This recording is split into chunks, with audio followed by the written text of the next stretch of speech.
sudah bisa dibetulkan dengan penuh kasih sayang. Yesus perhatikan tiap tetesan air mata. Dia mengenal hatimu yang penuh penyesalan dosa.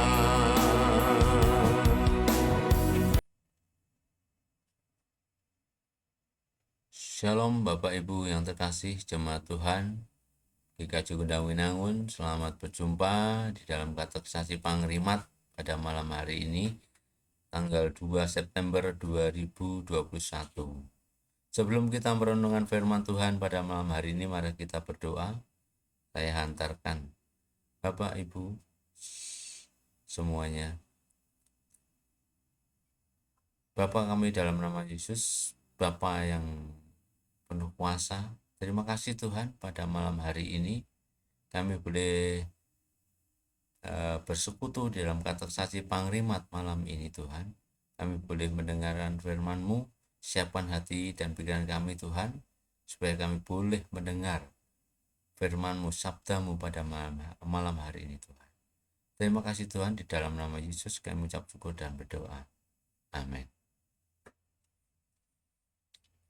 Bapak Ibu yang terkasih, jemaat Tuhan, katekisasi Pangrimat pada malam hari ini bacaan terambil dari Matius 8 ayat yang ke-23 sampai 27 tentang angin ribut diredahkan.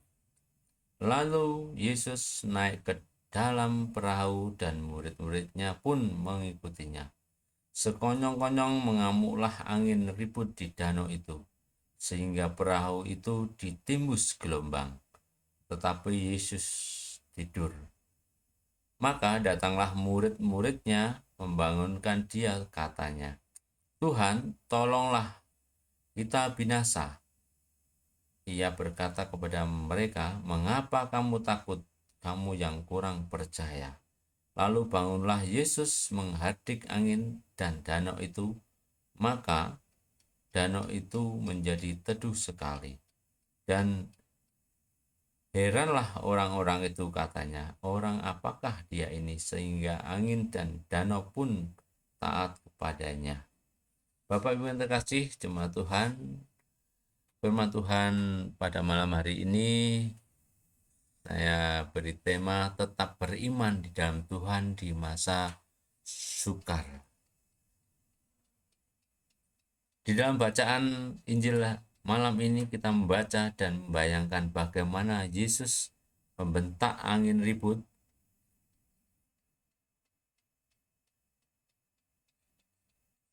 yang sedang mengamuk di Danau Galilea. Dan danau itu pun menjadi teduh sekali. Sangat luar biasa ketika kalau kita dapat membayangkan betapa besarnya kuat kuasa yang dimiliki oleh Yesus atas alam semesta. Peristiwa yang terjadi di sekitar 2000 tahun lalu memang merupakan sebuah kejadian yang hebat sekali. Kejadian yang merupakan kejadian yang terisolasi dan tidak atau sedikit saja yang mempunyai relevansi bagi kita yang hidup di abad sekarang. Apabila makna dari peristiwa tersebut hanya terbatas untuk menunjukkan kuat kuasa Yesus atas alam semesta dan teguran terhadap kekurangan kepercayaan para murid-muridnya, maka kita boleh saja bertanya, mengapa dia tidak melakukan hal yang serupa sekarang? Mengapa dia membiarkan orang-orang yang mengasihinya pada zaman ini mati di dalam setiap kecelakaan, baik di kecelakaan tenggelam di kapal laut atau pesawat udara dan berbagai macam bencana alam. Bapak Ibu yang terkasih jemaat Tuhan, kita juga diingatkan akan satu ayat dalam Ibrani 13 ayat yang 8. Yesus Kristus tetap sama, baik kemarin maupun hari ini dan sampai selama-lamanya. Kalau demikian halnya, maka makna cerita tadi bagi kita sekarang bukanlah Yesus yang meredakan angin ribut di Danau Galilea, melainkan di mana saja Yesus berada, maka badai-badai kehidupan menjadi reda atau teduh. Badai kehidupan kita banyak sekali ya, baik dalam permasalahan keluarga, masalah rumah tangga, permasalahan ekonomi, kerjaan, jodoh, dan sebagainya. Artinya dalam kehadiran Yesus, maka angin badai, permasalahan, problema di dunia ini yang paling hebat pun akan diubah menjadi suasana yang penuh dengan kedamaian. Manakala angin kencang kedinginan hati atau angin kesedihan bertiup, maka ada ketenangan dan rasa nyaman dalam kehadiran Yesus Kristus. Ketika angin panas penderitaan sengsara bertiup kencang, maka ada damai sejahtera dan rasa aman di dalam kehadiran Yesus Kristus. Ketika angin badai keraguan-raguan berupaya untuk mencabut akar atau fondasi iman percaya kita, maka ada rasa aman yang tetap dalam kehadiran Yesus Kristus. Dalam setiap badai atau angin ribut yang mengguncang hati kita, mengguncang jiwa kita, maka ada kehadiran bersama Yesus Kristus. Bapak Ibu yang terkasih, jemaat Tuhan, janganlah kita lupa atau melupakan pelajaran dari peristiwa yang terjadi sekitar 2000 tahun yang lalu di Danau Galilea ini. Bahwa apabila berbagai badai kehidupan mengguncang jiwa kita, maka Yesus ada di sana, dan dalam kehadirannya amukan badai diubahnya menjadi damai sejahtera yang tidak dapat diambil oleh badai apapun.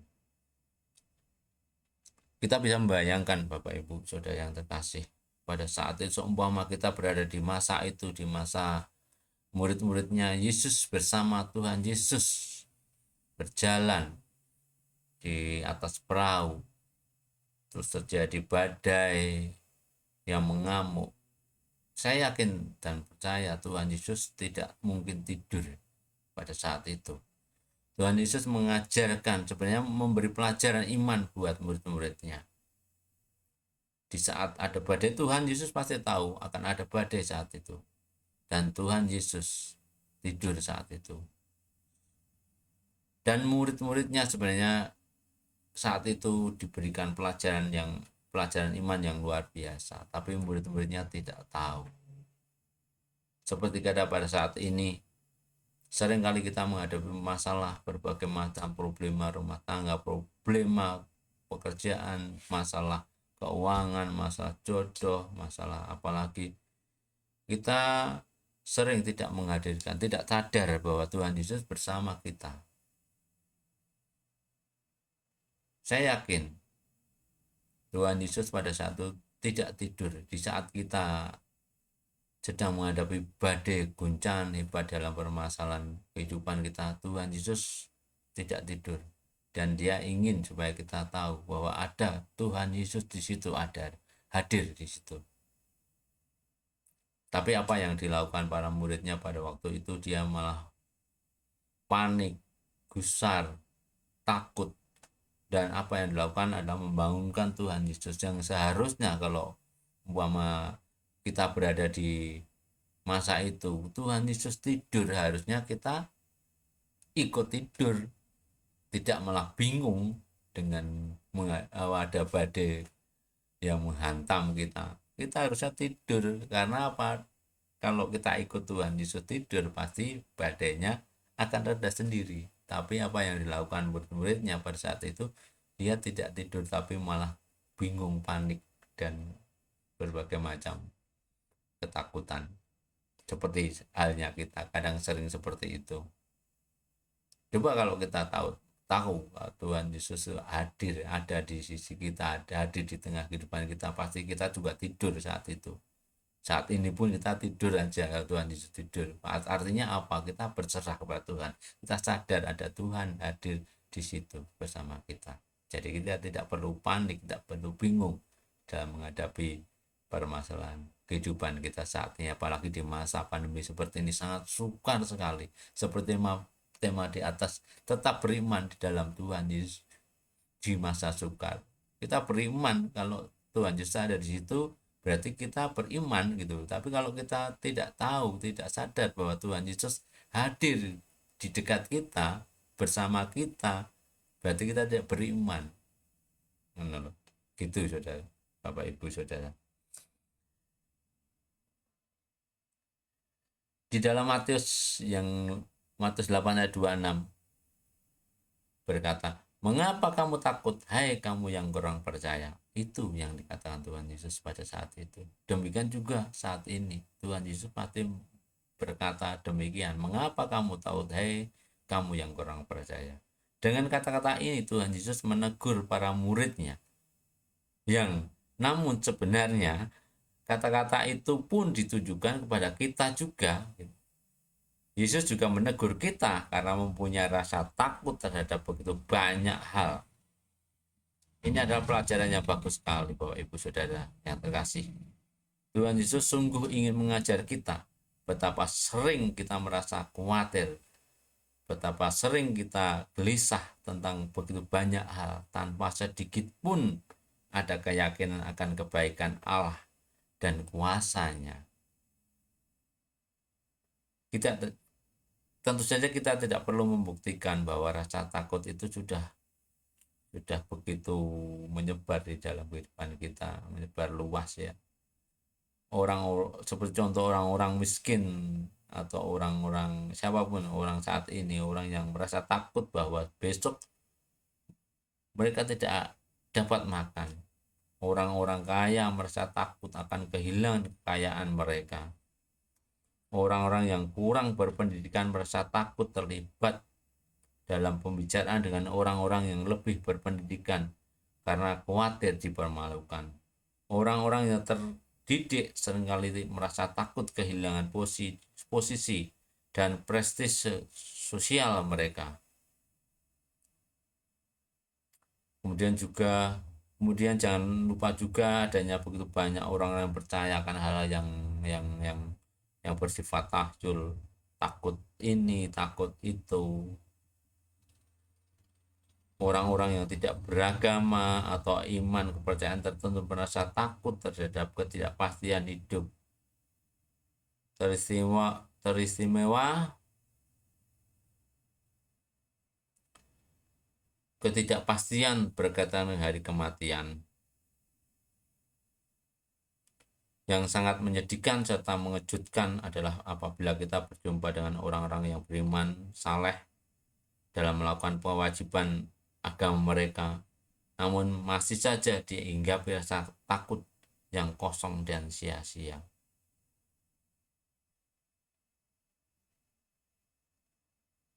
Orang-orang yang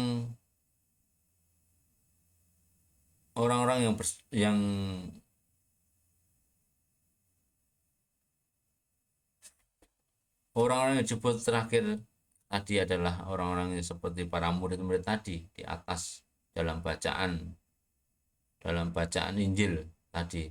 Walaupun Tuhan Yesus sendiri ada di sana bersama mereka di dalam perahu, ketika tiba-tiba diterpa amuan angin ribut, mereka tetap saja membangunkan dia dan berseru dengan penuh ketakutan, "Tuhan, tolonglah kita binasa."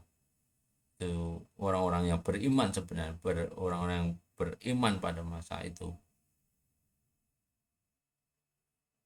Juga seperti kita saat ini sebenarnya orang beriman, tapi manakala ada sesuatu yang menimpa pada kita merasa seperti murid-murid Tuhan pada waktu yang tidak beriman. Saat di masa sukar kita jadi iman percaya kita berkurang atau bahkan hilang seperti para murid waktu itu. Tuhan tolonglah kita binasa di Matius 8 ayat 25 tadi. Dalam kebaikan Tuhan Yesus yang menenangkan angin ribut di danau itu, ia menegur ketiadaan iman para murid-muridnya dan ketakutan mereka walaupun jelas dia hadir di tengah-tengah mereka. Makanya Tuhan Yesus berkata, "Mengapa kamu takut, hai kamu yang kurang percaya?" Yesus juga menunjukkan teguran yang sama kepada kita untuk rasa takut kita yang kecil, yang terkadang terasa bodoh ya. Kita lupa bahwa Dia adalah Immanuel yang selalu hadir dalam kehidupan kita. Tuhan Yesus ada kemarin, sekarang, dan sampai selama-lamanya. Kita takut dan khawatir akan kondisi kesehatan kita, takut dan was-was akan nasib kita, nasib anak cucu kita, khawatir akan rumah tinggal kita, rumah tangga kita, khawatir akan jodoh kita, khawatir akan pekerjaan kita, semuanya kita khawatir, ketakutan semuanya, apalagi di masa sekarang.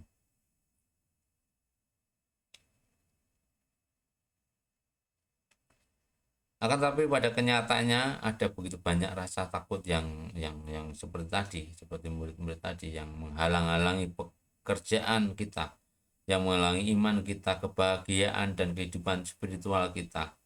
Inilah rasa takut untuk mana Tuhan menegur kita dan minta agar kita mengingat bahwa Dia senantiasa hadir di tengah-tengah kita. Dia tidak akan tinggal diam apabila kita menghadapi berbagai tantangan yang membahayakan eksistensi kita. Saya percaya Tuhan Yesus selalu hadir, selalu siap 24 jam, bahkan lebih untuk kita. Saat kita menghadapi apapun, saat kita melakukan apapun, hadirkan Tuhan di dalam kehidupan kita. Hadirkan Tuhan di dalam rumah tangga kita. Hadirkan Tuhan di saat di mana kita melakukan suatu pekerjaan. Hadirkan Tuhan di saat kita dalam kesulitan. Cuma Tuhan siap 24 jam untuk bahkan lebih. Tuhan Yesus tidak dibatasi waktu. Siap hadir di situ, hadirkan Tuhan. Dan kita harus sadar bahwa Tuhan Yesus ada, hadir di tengah-tengah kita. Sekali lagi Bapak Ibu, tetap beriman di dalam Tuhan Yesus di masa sukar saat ini. Tetap beriman. Jangan sampai hilang kepercayaan iman kita. Tetap harus beriman. Tuhan memberkati. Amin. Bapak Ibu jemaat yang terkasih, sebelum kita tutup sesi pengiriman pada malam hari ini, mari kita berdoa. Saya hantarkan. Terima kasih Bapa, terima kasih Tuhan, Roh Kudus. Pada malam hari ini kami boleh merenungkan firman-Mu. Kami boleh merenungkan firman-Mu, biarkan firman-Mu menjadikan kekuatan bagi tubuh kami, bagi jiwa, iman kami, supaya iman kami lebih kuat di dalam Tuhan. Di masa-masa yang sangat sukar ini, Tuhan selalu memberkati kami, memimpin setiap langkah kami. Terima kasih Tuhan, ampuni dosa kesalahan kami. Di hari pagi hingga sampai malam hari ini, kami mohon ampun ya Tuhan. Terima kasih Tuhan, bila mana malam ini kami semua mau beristirahat, Tuhan jagai kami hingga besok pagi kami boleh menyambut rezeki, menyambut berkat-Mu yang baru. Terima kasih Tuhan, kami mau serahkan hidup kami malam ini di dalam tangan kuasa-Mu. Di dalam nama Yesus Kristus kami mengucap syukur dan berdoa. Haleluya. Amin.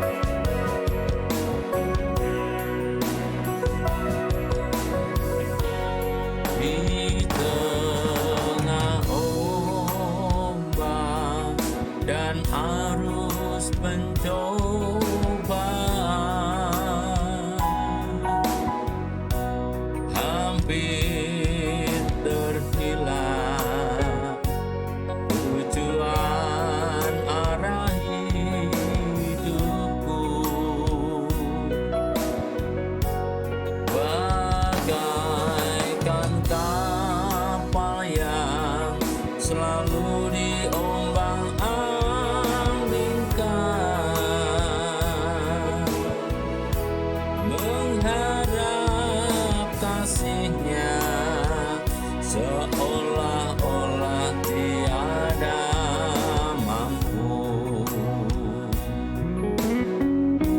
Yesus perhatikan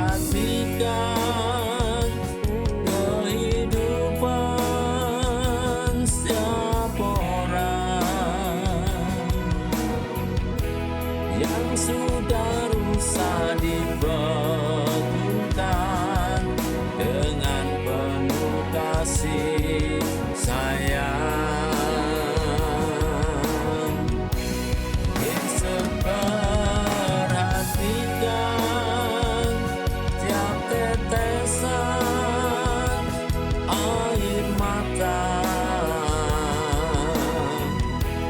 Dia mengenal hatimu yang penuh penyesalan dosa. Dia mengenal hatimu yang penuh penyesalan dosa. Selamat malam Bapak Ibu, selamat malam jemaat Tuhan, tiga jemaat Shalom.